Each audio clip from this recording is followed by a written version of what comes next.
Friends, good morning. स्वागत है आपका मार्केट स्टडीज में। मैं हूं आपका दोस्त कपिल और आज हम बात करेंगे जुबिलेंट फूड वर्क्स लिमिटेड के बारे में। जुबिलेंट फूड वर्क्स ने अभी अपने दिसंबर 2020 के रिजल्ट जो है वो अनाउंस किए हैं और हमें ये देखना है कि इसके बाद क्या पोजीशन बनती है कि हम जुबिलेंट फूड वर्क्स में इन्वेस्ट करें या अभी होल्ड करें या नेक्स्ट सपोर्ट या टारगेट लेवल्स क्या बनते हैं। तो इसके बारे में हम एक डिटेल्ड एनालिसिस अभी यहाँ करेंगे। तो आगे इस वीडियो में मेरे साथ बने रहिए। अगर अभी तक आपने इस वीडियो को और मेरे चैनल को सब्सक्राइब नहीं किया है तो दोस्तों पहले इसको सब्सक्राइब कर लें और आगे हम इसके फिनेंशियल स्ट्रेंथ के बारे में बात करेंगे। देन टेक्निकल एनालिसिस को लेकर भी देखेंगे कि क्या पोजीशन बनती है मार्केट में, इससे रिलेटेड और क्या अपडेटेड न्यूज़ है, क्यों ये शेयर जो है वो इस समय चर्चा में है।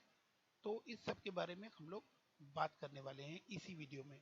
तो दोस्तों अगर हम इसके लास्ट ट्रेडिंग सेशन को देखें तो 2727 पर रुपये 85 पैसे पर ये ओपन हुआ था।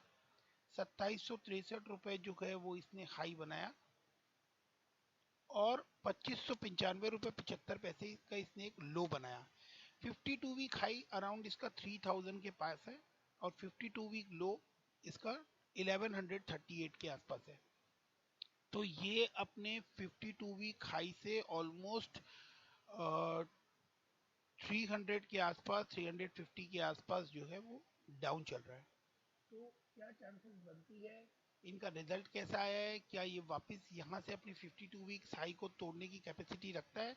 तो हम सीधे इनके रिजल्ट की तरफ चलते हैं और देखते हैं कि क्या पोजीशन है।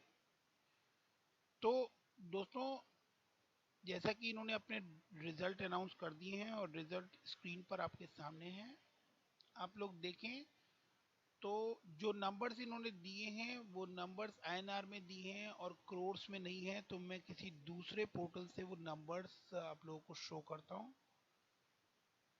तो दोस्तों यहाँ से हम लोग इनके नंबर्स चेक करेंगे। क्रोर्स में है, पूरा पढ़ने के बजाय मैं आपको 1000 में पढ़ के बताऊंगा। डेफिनेटली वो क्रोर्स में ऊपर फिगर आप लोगों को दिखाई दे रही है। तो सेल्स फिगर अगर हम देखें तो ईयर ऑन ईयर जो है वो एक मार्जिनल सा डिक्लाइन नजर आता है। 1071 करोड़ था, 1069 करोड़ 1069 करोड़ जो है वो सेल्स रिपोर्ट हुई है। बट ये पॉजिटिव साइन है, ये एक अच्छा हेल्दी साइन है कि जो इनकी सेल है वो back on pre Covid level आती हुई दिखाई दे रही है। तो जहां तक इनकी जो सेल है वो प्री कोविड लेवल को टच कर रही है, वहीं आप देखें तो ऑपरेटिंग प्रॉफिट्स जो है वो प्री कोविड लेवल को क्रॉस कर चुके हैं। अगर हम यहाँ पर सेल्स फिगर के साथ ऑपरेटिंग प्रॉफिट देखें तो सेल्स फिगर में एक मार्जिनल डिक्रीज नजर आता है, जबकि ऑपरेटिंग प्रॉफिट जो है वो 254 से बढ़कर 280 हो गए। एक्सपेंसेस के ऊपर इन्होंने कंट्रोल किया है। एक्सपेंसेस जो है वो ईयर ऑन ईयर बेसिस पे 817 करोड़ से घटकर 789 करोड़ जो है वो दिखाई दे रहे हैं, जिसमें कि इनकी एम्प्लॉय कॉस्ट जो है वो मार्जिनली इंक्रीज होती हुई दिखाई दे रही है। 19.62% से 20.80%।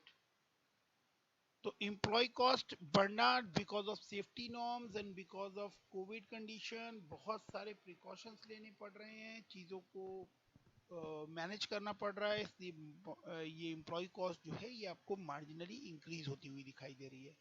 अगर हम मटेरियल कॉस्ट की बात करें तो मटेरियल कॉस्ट में एक अच्छा डिक्लाइन आपको देखने को मिलेगा। 25.11% की मटेरियल कॉस्ट जो ईयर ऑन ईयर बेसिस पे थी वो अब 21.77% है। माइट भी मेरे एनालिसिस आपको थोड़े डिटेल लगे, मैं थोड़ा डिटेल में जाके ही एनालिसिस करने में यकीन रखता हूँ, क्योंकि ऊपर ऊपर फिगर्स बता के निकल जाने से उसको एनालिसिस बोलना करेक्ट नहीं होता दोस्तों। थोड़ा सा चीज़ों को पैसा लगा रहे हैं तो थोड़ा सा चीज़ों को पढ़ें समझें, इस तरह से जाके बारीकी से एनालाइज करें और भी तरीके हैं उन इसको पढ़ने के, उन सब तरीकों से आप पढ़ने की कोशिश करें, समझें, फिर अपना पैसा लगाएं, क्योंकि आपका पैसा तो आपकी जिम्मेदारी, और आपकी जिम्मेदारी तो रिसर्च करना आपको आना भी चाहिए और समझ भी आनी चाहिए। तो अगर कोई सवाल जवाब आपको इस एनालिसिस से रिलेटेड हो तो बेशक से आप कमेंट सेक्शन में आके मुझसे बात कर सकते हैं। ओपीएम परसेंटेज अगर हम अब हम देखें तो 24% प्रॉफिट था, जो कि 26% हो गया है। ठीक है।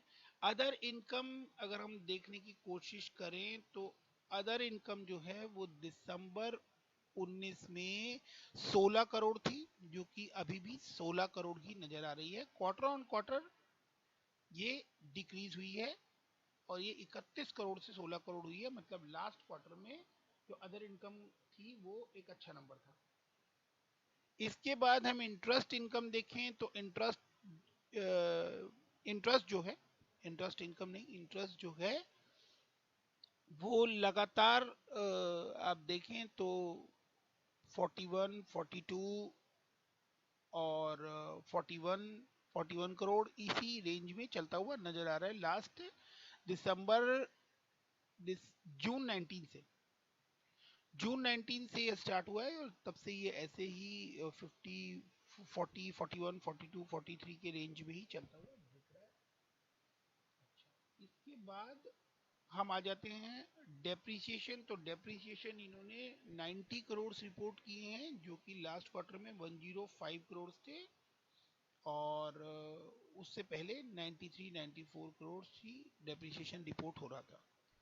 टैक्सेशन स्टेबल है, 50, 26, 25% टैक्सेस जो हैं वही टैक्सेस आ रहे हैं इनके। नेट प्रॉफिट के बारे में बात करें तो नेट प्रॉफिट आप देखें तो 102 करोड़ करोड़ का नेट प्रॉफिट जो है वो दिसंबर 19 में रिपोर्ट हुआ था, जो कि अब बढ़कर 124 करोड़ का ईयर ऑन ईयर प्रॉफिट आया है। मतलब ईयर ऑन ईयर बेसिस पे जुबिलेंट फूडवर्क्स वापस आता हुआ दिखाई दे रहा है और एक शानदार परफॉर्मेंस करता हुआ दिखाई दे रहा है। अगर हम इसके कोविड कंडीशन के दौरान इसके क्वार्टर्स के रिजल्ट देखें तो जून में, मार्च में 33 करोड़ का प्रॉफिट रह गया था, और उसके बाद जून में -74 करोड़ था, और सितंबर में फिर से इसने एक अच्छा जंप लिया। सितंबर के जंप को भी काफी अच्छा जंप माना जा सकता है, -74 करोड़ से 76 करोड़ का जंप जो है वो सितंबर क्वार्टर में, मतलब ऑलमोस्ट ऑलमोस्ट वहां से डबल हो गया। -74 से अगर कोई चीज 76 हो जाती है, इट मींस कि वो पहले जीरो पे आई और फिर देन मतलब प्लस में आना और देन 76 करोड़, तो ये एक शानदार जंप था। वहां से 124 करोड़ जो दिसंबर में इन्होंने रिपोर्ट किए हैं वो एक अच्छा नंबर नजर आता है, और क्वार्टर ऑन क्वार्टर एनालिसिस में भी 102 करोड़ से 124 करोड़ पहुंचना एक शानदार नंबर दिखाई दे रहा है। अब हम बात कर लेते हैं ईपीएस की। तो EPS year on year basis पे 7.79 था दिसंबर में। ये मैं आप लोगों के लिए यहाँ पर हाईलाइट कर देता हूँ, माइट भी आपको स्क्रीन पर दिखाई भी दे रहा हो, और जिन लोगों को नहीं समझ में आता एटलीस्ट मैं उन लोगों के लिए हाईलाइट कर देता हूँ सो दैट कि उनको समझने में आसानी हो। तो ईपीएस का ये नंबर है दोस्तों 7.71 जो दिसंबर 19 में था, और अब आप देखें तो वो 9.41 हो गया है दिसंबर 2020 में।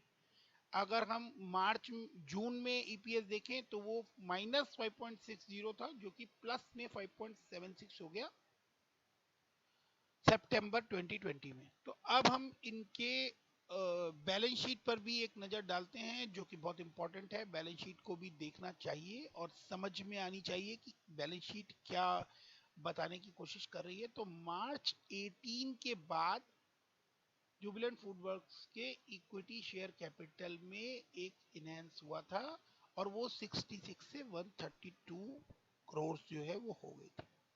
तो वहां से ये डबल हुई थी। ठीक है। और इसके बाद रिजर्व्स अगर हम देखें तो रिजर्व्स 992 करोड़ के हैं।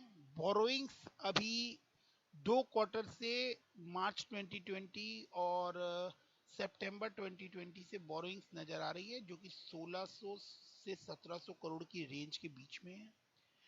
अदर लाइबिलिटीज जो है, अदर लाइबिलिटीज इनकी 626 करोड़ से। एक बार अदर लाइबिलिटीज को देख लेते हैं कि क्या है अदर लाइबिलिटीज में।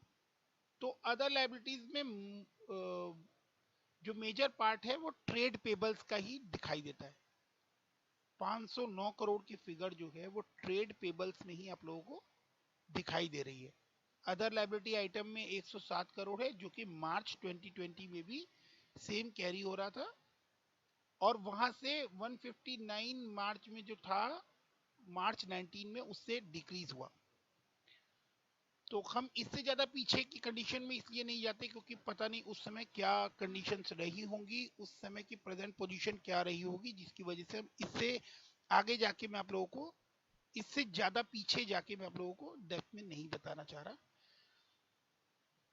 फिक्स्ड एसेट्स अगर हम देखें तो फिक्स्ड एसेट्स इनका ग्रॉस ब्लॉक जो है वो 3751 करोड़ का है, जिसमें से डेप्रिसिएशन हटाएं तो उसके बाद 2040 करोड़ के फिक्स्ड एसेट्स जो हैं इस कंपनी के पास हैं।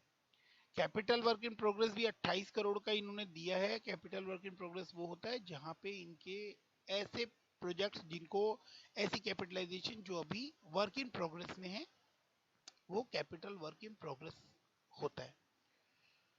तो माइट भी ये कैपिटल वर्क इन प्रोग्रेस इनके न्यू एक्सपेंशन से रिलेटेड कुछ एक्सपेंस हों जो यहाँ दिखाई दे रहे हैं, तो वो माइट भी पॉसिबल है।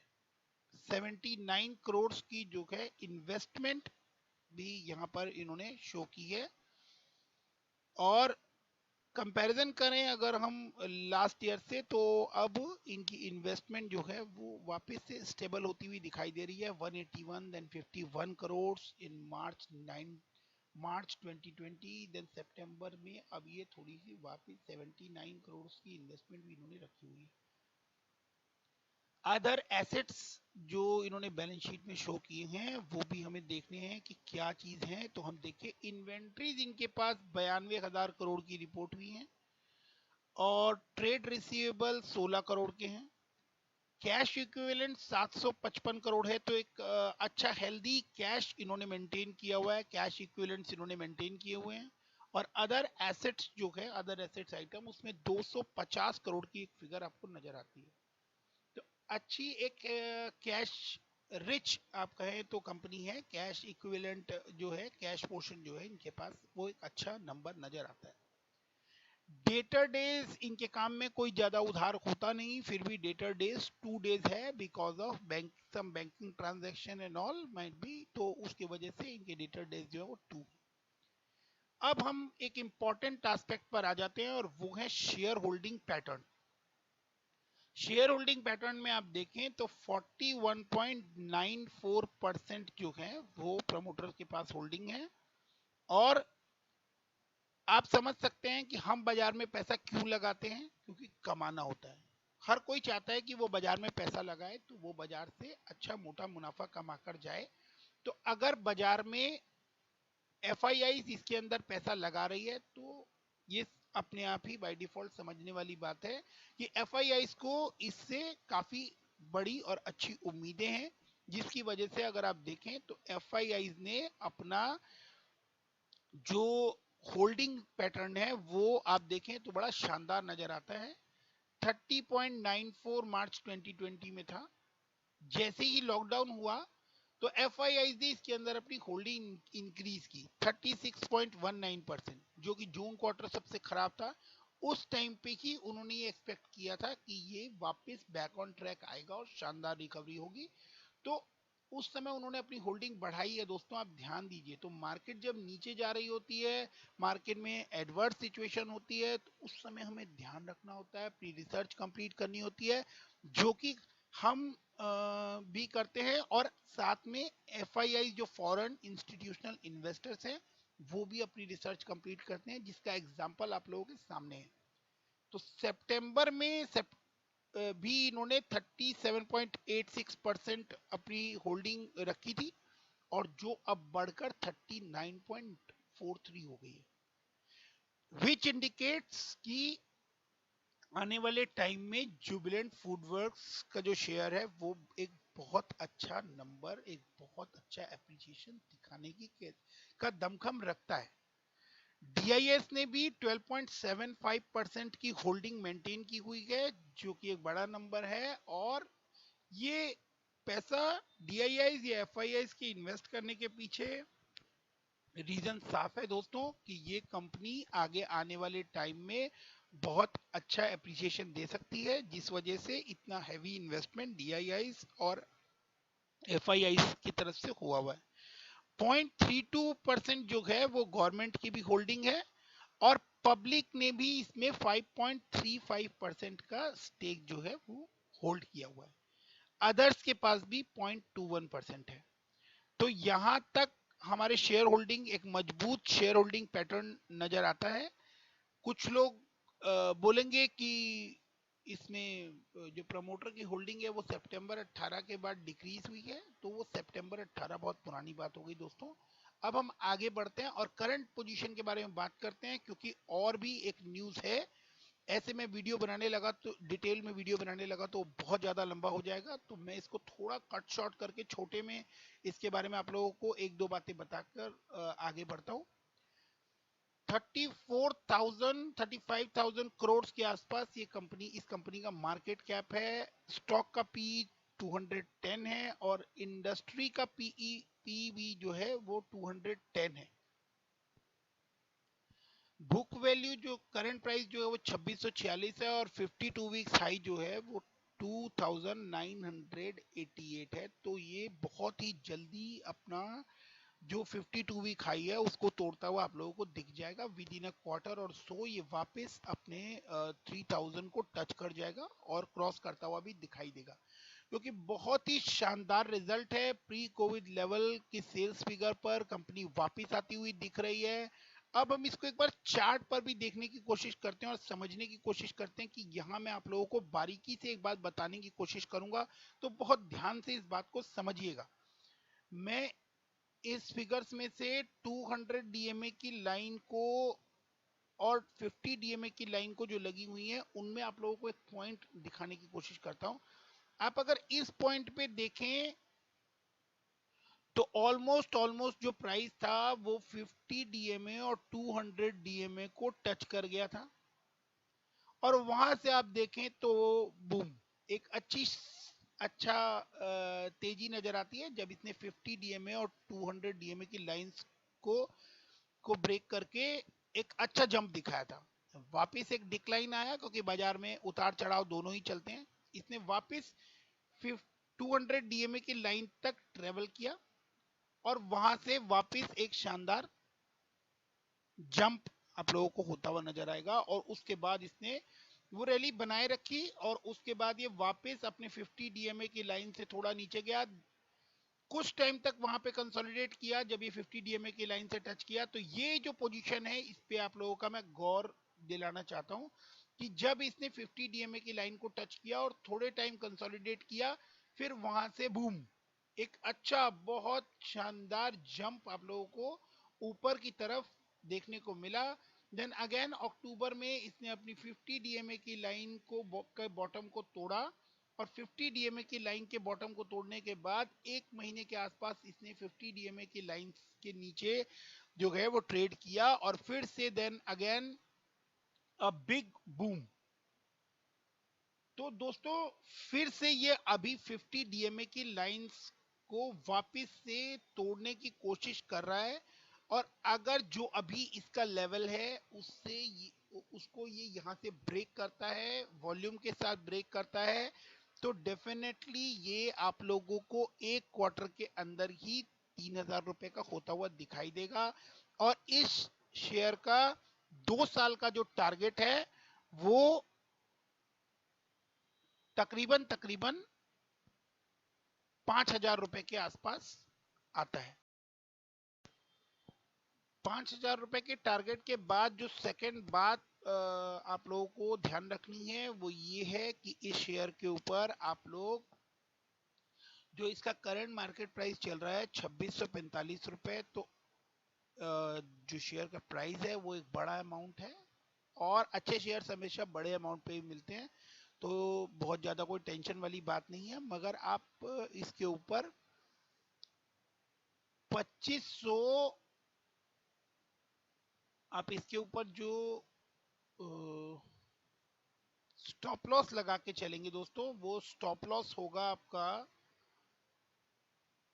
2500 रुपए का। सेफर साइड आप 2500 रुपए का स्टॉप लॉस लेके चलिए। बहुत ज्यादा टेक्निकली मैं आप लोगों को समझाना नहीं चाहता, बट 2500 रुपए का आप एक स्टॉप लॉस इसके अंदर लगाइए, और 2500 रुपए के स्टॉप लॉस लगा के आप इसके अंदर काम कीजिए, और ये आपको एक क्वार्टर के अंदर ही अपना 52 वीक हाई यानी 3000 रुपए के लेवल को तोड़ता हुआ नजर आएगा। और 2-3 साल का मैंने आप लोगों को 3 साल का जो टारगेट है वो मैंने आप लोगों को बता दिया है। तो कम से कम अगर आप किसी मार्क शेयर में इन्वेस्ट कर रहे हैं तो एटलीस्ट 5 इयर्स का विजन रखिए। 5 इयर्स के अंदर आप किसी शेयर से कमा सकते हैं। हेल्दी स्ट्रॉन्ग फाइनेंशियल वाले, टेक्निकल चार्ट पर बहुत स्ट्रॉन्ग नजर आने वाले शेयर्स में अगर आप लोग इन्वेस्ट करते हैं तो कम से कम 5 साल का टाइम पीरियड देखिए। अगर आप इस चार्ट को एक बार देख लेते हैं, मैंने मैक्स के चार्ट को आपके सामने खोल दिया है। अगर आप 5 साल का टाइम पीरियड देखें तो आप खुद ही समझ सकते हैं कि 5 साल के टाइम होराइजन में ये शेयर आप लोगों को कितना अच्छा कमाकर दिया है और दे सकता है। तो दोस्तों, यहाँ रिजल्ट से और टेक्निकल चार्ट से मैंने आप लोगों को एनालिसिस करके बताया। अब हम बढ़ते हैं, इससे रिलेटेड कुछ न्यूज जो आई हुई हैं उसके बारे में भी हम लोग जल्दी से बात कर लेते हैं।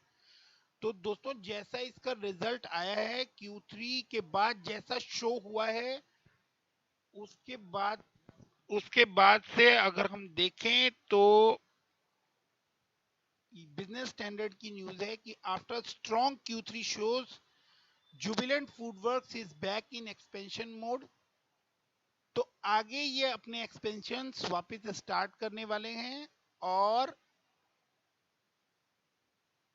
और आप यहाँ पर देखें तो जो लिखा हुआ है, the sharp 64% up stick in takeaways. अब धीरे धीरे लाइफ जो है वो कोविड के बाद नॉर्मल होती हुई नजर आ रही है। टेकअवेज बढ़ रहे हैं। 18.5% growth in delivery helped, while dine-in sales continue to be sluggish with a recovery at 41%. The company highlighted that there is a restriction on capacity as it's capped at 50%. The management, however, believes that removal of restrictions, तो 50% होने के बावजूद भी अच्छा एक recovery यहाँ पर नजर आ रही है, और मैनेजमेंट को पूरा भरोसा है कि जल्दी ये रिस्ट्रिक्शन हटने के बाद इन सेल्स में बहुत अच्छा जंप जो है वो और आगे आने वाले समय में दिखाई दे सकता है। एक और इंफॉर्मेशन जो इससे रिलेटेड है वो भी मैं आप लोगों को से बांटना चाहता हूँ, बताना चाहता हूँ। तो अगर वो न्यूज में देखूं तो ये दोस्तों वो न्यूज निकल कर आ रही है। ये न्यूज भी मैं आप लोगों के साथ एक बार शेयर कर लेता हूं कि Jubilant FoodWorks announces resignation of CFO। जो प्रकाश चंद्रा बिस्ट जी हैं, जो इनके EVP और CFO हैं, उन्होंने रिजाइन कर दिया है। तो ये भी एक न्यूज मार्केट में है, और माइट भी जो खबर है वो कल न्यूज़पेपर्स में, बिजनेस स्टैंडर्ड्स में आई थी। तो जिस न्यूज़ को शायद मार्केट ने थोड़ा पहले सुन लिया होगा, तो इनका जो डेली चार्ट है, डेली चार्ट के ऊपर आप देखें तो एक अच्छे हेल्दी और स्टेबल मूव जो चल रहा था, तकरीबन तकरीबन 2:20 से वहां से एक शार्प डिक्लाइन जो है वो हमें देखने को मिला कल। और ये शेयर 2609 रुपए पर आ गया था, और 2609 रुपए से वापिस इसने एक अच्छी रिकवरी करके 2655 रुपए पर कल के मार्केट क्लोजर में इसको बंद किया। तो इस न्यूज का भी इम्पैक्ट था, तो वो भी मैंने आप लोगों के साथ शेयर कर दिया। तो दोस्तों, फिर मिलेंगे अगले वीडियो में एक अगले धाकड़ शेयर के साथ, एक मजबूत शेयर के साथ। तब तक आप लोग अपनी रिसर्च, अपने एनालिसिस भी इस शेयर को लेके कंप्लीट कीजिए। एक अच्छा पैसा बनाने वाली रन मशीन ये दिखाई देती है, एक अच्छा एप्रिसिएशन का चांस भी दिखाई देता है। आप लोग अपने फाइनेंशियल एडवाइजर से बात कीजिए और अपनी होल्डिंग पावर के अकॉर्डिंग इस शेयर को अपने पोर्टफोलियो में जगह दे सकते हैं। मेरी ओर से ये बाय रिकमेंड होता है। और आप अपनी शेयर्स अपने रिकमेंडेशंस जो हैं वो अपने फाइनेंशियल एडवाइजर से लें। अपनी रिसर्च भी जरूर से कंप्लीट करें, देखें कि क्या ये शेयर आप लोगों को वर्थफुल लगता है, क्या इस शेयर में वो पोटेंशियल दिखता है, और क्या अभी वो पोजीशन आ गई है जिस पोजीशन पे हमें इसके अंदर इन्वेस्ट करना चाहिए। जो मेरी एनालिसिस कह सकती थी, जो मैं आप लोगों को सपोर्ट कर सकता था, वो मैंने आप लोगों को इस शेयर में बताने की पूरी पूरी कोशिश की है। इसके बाद भी अगर कोई पॉइंट बच जाता है तो कमेंट सेक्शन में आके आप लोग मुझसे बात कर सकते हैं। You are most welcome. मैं आपका होस्ट और दोस्त कपिल आप लोगों से बात करने के लिए हमेशा रेडी हूँ।